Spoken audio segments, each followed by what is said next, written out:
Georgie, you'll be covering the city council meeting later this afternoon about the new zoning law. Right. Sorry I'm late. I had to get all this stuff together to take down to the laundermat. We're going to have to get a new washing machine. This is ridiculous. Excuse me, Billy. We're trying to have a staff meeting here. You want to leave any underwear you're not wearing outside the room? Well, hey, I'll take it anywhere somebody will wash it for me. Okay. Remember, you and Lonnie are going to cover the Hargrave Moss nuptials tomorrow? Correct. Speaking of weddings, I'd really like to congratulate Billy Bob on his write-up of the Twitty Pecker nuptials last week. Even though there must have been 50 or 60 Twitties and Peckers in attendance, never once did you stumble into that seedy, tasteless minefield of cheap double entendre to which a lesser society editor might have succumbed. Thank you, Lonnie. I'm glad somebody around here appreciates me. Lonnie, are those presses about ready to roll? Yes, they are, Bobs. I really mean it, Billy Bob. You hit just the right note. You used their names just enough without overdoing the Twitty or the Pecker. Are you finished? I think so. Listen, covering the city council and weddings is fine, but circulation is down. And I think we need to find ways to attract some new readers. Now, lucky for you all, I'm not only the #1 stockholder on this paper, but I'm also the #1 car dealer in the state. And I'm here to tell you that you got to have a flashy red convertible out front if you want to bring them in. Let me guess, you want to put pictures of pretty girls on the front page? You're dang right. See, people appreciate stuff like that. And I don't mean just pretty girls standing around, but pretty girls doing something. Like, if it snows, we should have some pretty girls building a snowman. Or if somebody goes hunting, kills a bunch of something in the woods, and we should have some pretty girls holding it up. Or how about we just run a big old picture of pretty girls beating you to death? You can put me down for a couple of wallet size of those. By the way, Madeline, I don't think we can run your column. It's just too harsh. Oh, come on, Hartman. Giving the letter writers a good, healthy dose of reality is Madeline's trademark. Yeah, I know, Georgie, but this woman only wanted some help on how to deal with a boorish guest in her home. Come on. People all over the world walk 100 miles naked every day just to get a bowl of dirt. What the hell do I care if someone in her house used the wrong fork? I just told her where she could put it, that's all. Okay, I'll let it go, but we're not printing the diagram. I hate to say it because I'm sure you'll find some way to hurt me, but I think your advice column has started to take an ugly turn. Hey, I'm on a diet, okay? You'd be telling people where to put their fork, too, if all you'd had in the last 24 hours is a little artificial tomato and a 4-ounce chocolate shake. I don't know what you're doing wrong. You're not supposed to be hungry on the Vicki Darnell plan. What's the Vicki Darnell plan? It's a safe, effective weight loss plan in which your food is already prepared for your dining delight. I'm an authorized Vicki Darnell distributor. Your problem is you just don't have any willpower. Excuse me, are you talking to me? That's right. You have to be willing to suffer. As a matter of fact, when I went to take my insurance physical last week, the doctor told me that I needed to get my blood pressure down a little, so I'm in the process of losing 10 pounds myself. I didn't know you were on a diet, Billy Bob. Well, actually, I'm in the process of finding out exactly what weight loss program fits my lifestyle and personality.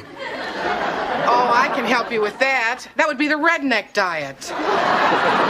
Beer, Spam sandwiches, and live chicken heads. Anyway, if you think it's so easy, why don't you sign up for the Vicki Darnell plan, and we'll just see who can lose 10 pounds first. Madeline, you don't know what you're saying. You see, I happen to have a will of iron. And hair that you can count on one hand. Okay, you want to have a contest? I'll take you on. And if I lose 10 pounds before you, you have to do my laundry for a month. Fine. And if I win, you have to wear one of my old dresses to work. Throw in a girdle, too. I can use the underwear. Excuse me, but if you all are finished, I would like to get on with the staff meeting. I believe Miss Bumpers has received the medical benefit booklets and ID cards from our new employee health plan this morning. Oh, yes, I have them right here. Except for you, Mr. Hartman. Yours didn't come, so I called the agent from First Mutual, and he said that you're not insurable because of your severe health problems. What are you talking about? I'm as healthy as a horse. Well, not according to the results of your physical. I don't know what to say, Miss Bumpers. I'm speechless. What sort of health problems? It's so bad they won't say. They said he should talk to his doctor. Oh, this is ridiculous. Obviously, there's been some sort of mistake. Hartman does not have severe health problems. Oh, this is just incredible. I'm going to go talk to Dr. Harris right now. Well, on the other hand, since you don't know what you have, might be a good idea to use a public phone across the street. I don't understand why Dr. Harris' nurse couldn't just look in your file. How long is he going to be at that convention anyway? I don't know, a couple of days. But if there wasn't something seriously wrong, she would have told me. John, I can't believe that Dr. Harris would just send a letter off to the insurance company, not say a word to you. Well, I don't know. Maybe he's trying to give me as much time as possible before he breaks it to me. In fact, maybe he's already told you and Georgie, and you two are just faking it in order to give me hope. I promise you I'm not trying to give you hope. I'm just trying to get through this diet the best way I know how. I cannot believe you're talking about your stupid diet when there is a possibility that I will be gone by summer. Oh, by summer? Now we have a season picked out. Now that I think about it, I haven't been feeling really good lately. I've been coughing a lot at night, and my skin seems real dry, and sometimes when I wake up, there's drool on my pillow. More drool than there used to be. Well, why don't you just use your dry skin to soak up the excess drool, and that way you'll be taking care of two problems at once. Thank you very much. Listen, this is my fourth Vicky Darnell Raspberry Delight today. And this one tastes just as bad as the Vicky Darnell Dehydrated Fruit Delight and the Vicky Darnell Green Bean Casserole Delight. You'd think as much money as I'm paying to be in this thing, if they could come up with some other names, but no, everything's just a damn delight. Anyway, I gotta lose these 10 pounds, because there's no way I'm showing up at work wearing Madeline's dress. That's it. Just continue talking about the stupid game you've got going while your best friend is dying. Actually, I came down here because I wanted to talk to you. You know, I know this sounds stupid, but on the chance that I go downhill really fast, I want to have a clean slate. What is it? Remember in college when you had that crush on Mary Faulkner? Yeah. Well, one weekend when you went home, we started talking outside the library, and things got a little out of hand. What do you mean? I mean, she took my hand, and we walked to my car and got in, and then we started necking. Next thing I knew, we were on our way to Florida. Florida? What do you mean, Florida? I mean, we drove all night and got a motel. We got back Monday morning, and I just acted like I'd been in the infirmary. Wait a minute, let me get this straight. You and Mary Faulkner went to Florida and spent the weekend together, and for the rest of that semester, you let me follow her around like some lovesick puppy and never said a word? I know it sounds terrible, Billy. I can't explain it. This girl, I mean, she had some kind of a hold on me. I'd never met anybody like her before in my life. You know, she was a senior and we were freshmen. Anyway, when we got in that car, everything she owned was pressed up against me. I was out of my mind. She didn't even bother to sit in her seat. I think most of the way she rode on my shoulders. I still remember being stopped by the state police in Georgia because her bra was flying from the radio antenna. I don't think I want to hear anymore. Oh, no, Billy, come on now. You gotta tell me you forgive me. Forgive you? Are you crazy? Mary Faulkner was somebody that I thought about marrying. Thought about marrying? Billy, you never even had a date with her. I don't care. I still thought about it. I was 18 years old. I had a very active fantasy life. And believe me, every fantasy ended with me and Mary Faulkner getting married. Usually naked, covered with bridesmaids. Billy, believe me, you wouldn't even have survived the honeymoon. I still have a couple of toes that haven't uncurled. You just stay away from me. Right now, I dislike you more than anybody I've ever disliked in my life. With the possible exception, of course, of Mary Faulkner and Vicky Darnell.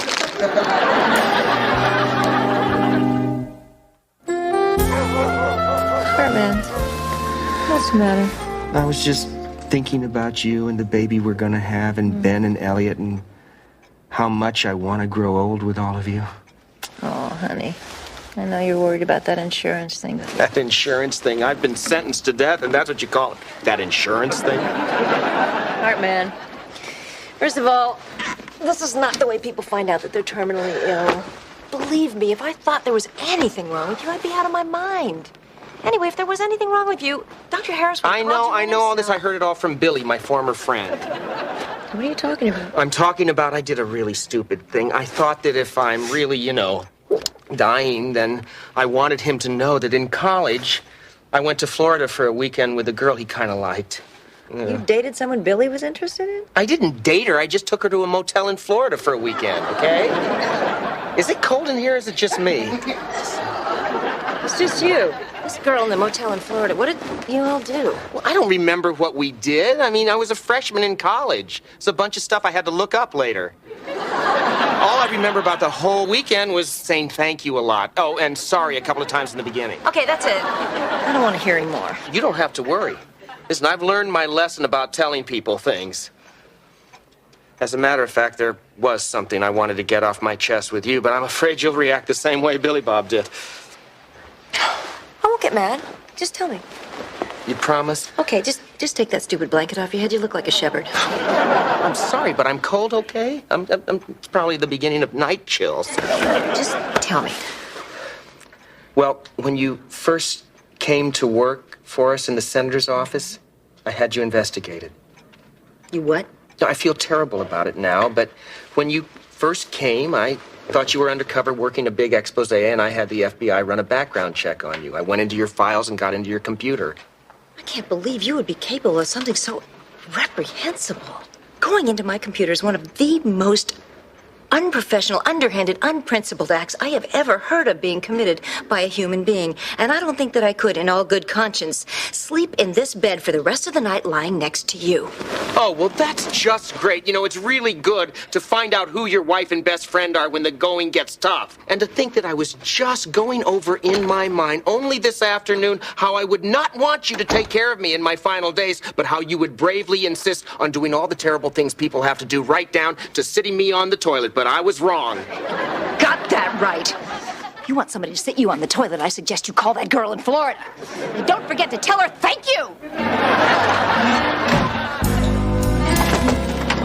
Excuse me, can I talk to you for a minute? Yeah, I got something I want to talk to you about anyway. What's that? Have you ever eaten an eraser? No, I haven't. Too bad, because I'm seriously considering it, but I'd like to talk to someone who's done it first. This is the time of the day when I usually go to the vending machine for a little mid-morning snack, but I had the serviceman clean it out. And I actually had to sit here and have a debate with myself over which would be more dignified, crawling around out there on my hands and knees looking for stray M&Ms, or sitting here at my desk quietly eating a few office supplies. Yeah, well, I'm sorry, Madeline. I wish I could be more supportive, but in case you haven't heard, I'm dying. So the fact that your doctor didn't call you before he left town and that you felt perfectly fine up till now is giving you no comfort at all? No, not really. See, I know too much about these silent killer type diseases. I even read about this one guy who found out he had a brain tumor on Monday and was dead on Thursday. He didn't even make it to the weekend. So I'm not leaving anything to chance. Maybe I'm not dying, but the longer I go without knowing, the more I'm convinced I am. And to make matters worse now, my wife and my best friend aren't even speaking to me. Why's that? Oh, well, there was a couple of things I felt I had to confess to them, and now they're really mad at me. Although, isn't anger one of the phases people go through when they're grieving? You know, maybe that's just their way of coping.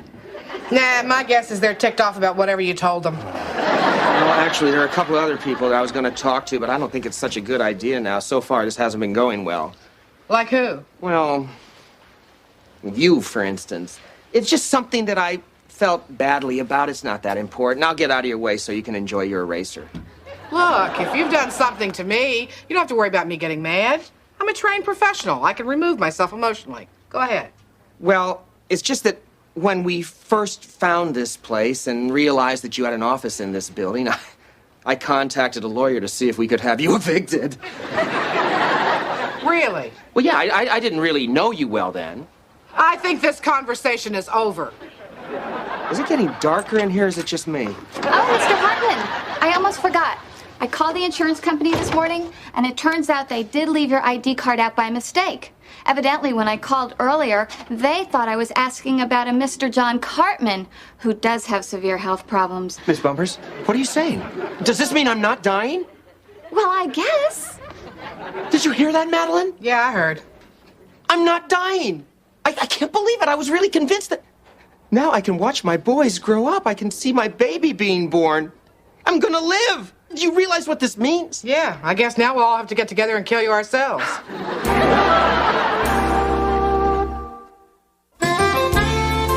Lonnie, those are some awfully good-looking cakes you got there. What are those? These are Little Debbie, and they're actually quite delicious. Here, would you like one? No, I actually just got through licking some cheese off the door of the microwave oven. And now I'm just enjoying my Vicky Darnell carob-coated fiber bar and a refreshing glass of colon cleanse, but thank you for asking. Can you believe the stack of 8x10s Reed sent over? Like I'm seriously going to select some pretty girl to pose for our paper. Have you seen these, Billy Bob? No, ever since I've been on this diet, I haven't been interested in pretty girls. Well, except for one. I never wanted a woman as badly as I want that Little Debbie right now. Now, what about your contest? I don't care about that contest. Just hand her over. Thank you. Okay, Miss Bumpers, I finished my response to that final letter from my column for the week. Take this down, please. Dear Dawn, I'm sorry that you lost your job, your wife left you, and your body's rejected the new kidney. But let me bring this into perspective for you. Remember, no matter how low you feel, no matter how dark your darkest night, you can still eat pie. Don't bother me again, Madeline. Will you take that to the composing room? By the way, I've already lost 6 pounds, so you better... Oh, having a little mid-morning snack, are we? That's right. I've switched over to the Little Debbie plan. Have you got a problem with that? This is the iron willpower we were talking about? Okay, I quit. You win. I admit it. You're a better man than me. Then in that case, you better stop by my house tonight. We can go through my closet and pick out something that'll look real nice with your complexion. Where have you been? Where have I been? You want to know where I've been, Billy? I've been running in the park, feeling the wind against my face, laughing in the sun, and tasting snow. Really, you were eating snow? Have you got any left? I don't have any on me, Billy, but I'm going out again after a while, and I'll bring you some.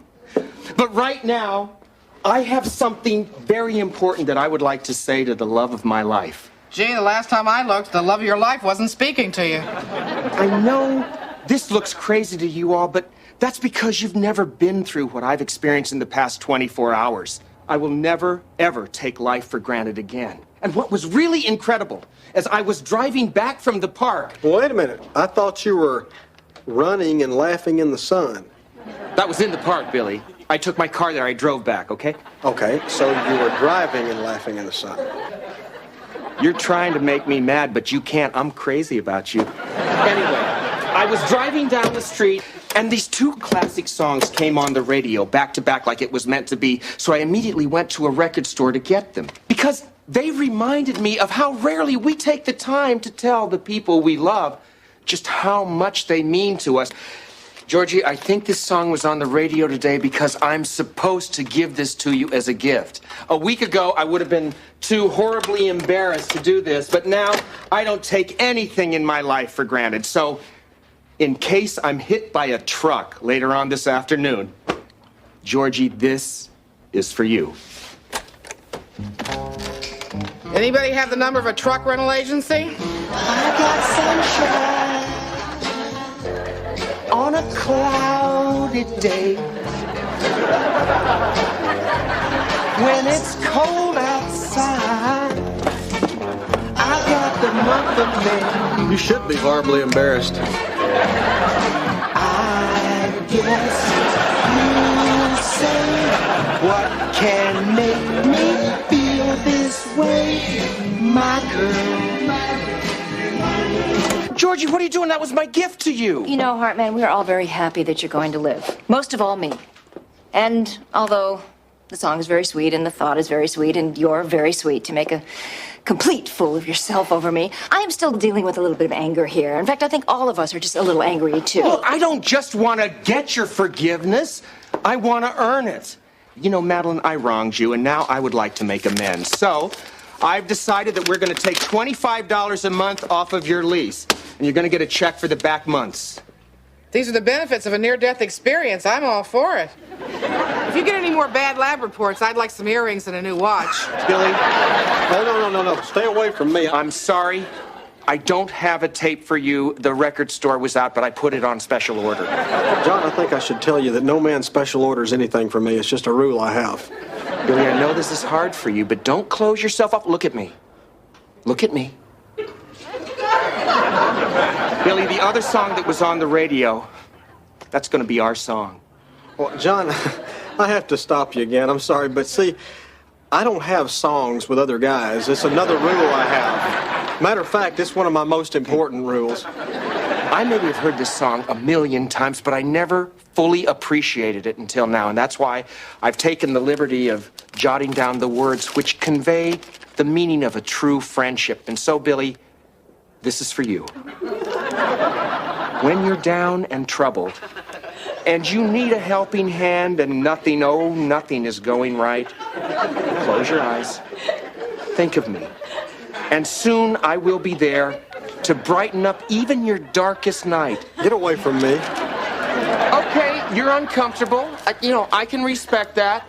You can't know this kind of uninhibited joy until you've been face to face with your own mortality. At this time, I would like to go outside to my car and bring in some wildflowers that I gathered next to the freeway, along with some very beautiful and unusual pebbles. Oh, wait a minute. I don't want any damn pebbles in here. Okay, well, all right, then I'll just enjoy them myself in my car on the way home. You know what I'm going to do right now? I'm going to go have our family crest made. It's something that I've put off far too long, and I just want a symbol of our family unity and love hanging right there on our den wall. I'll be back. Having my baby, you're a woman in love, and I love what it's doing to you. Hate that song. Having my baby, what a lovely way of saying how much you love me. Okay, I know he's acting goofy. But it is kind of sweet. Tell you the truth, it's getting harder and harder to stay mad at him. And I guess that you got a friend thing was sort of cute. Well, I'm not caving in. He tried to throw me out in the street. Come on. He did some bad stuff to all of us. I think we should milk this for all it's worth. Wait a minute. You really want to punish him? A little punishment would make it easier to forgive him. Come on, guys, we don't want to hurt him. Oh, this won't hurt. You know the penalty in this little contest of ours? Is that transferable?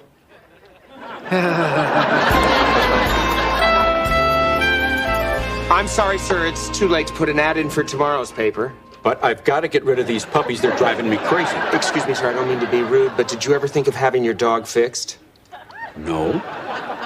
Did you ever think of buying yourself a nice pair of pants and a shirt? Okay, that's it. Perhaps you'd like to take your business elsewhere. Fine. Sissy boy. So, what happened to Mr. Wildflowers and Pebbles? Didn't you have a song for that guy? Oh, that's very funny. Well, we're all heading out for lunch. Care to join us? No, I'll be eating in the storeroom. Don't you spill anything on my dress, Tootsie. Well, I think you look adorable. Yeah. We won't be gone long. We just have to stop in the park on the way home and laugh in the sun and taste some snow. Eat dirt. It's good to have you back. Having his baby. I'm a woman in love, and I love what it's doing to me. Having his baby. I love the way to say how much I love you.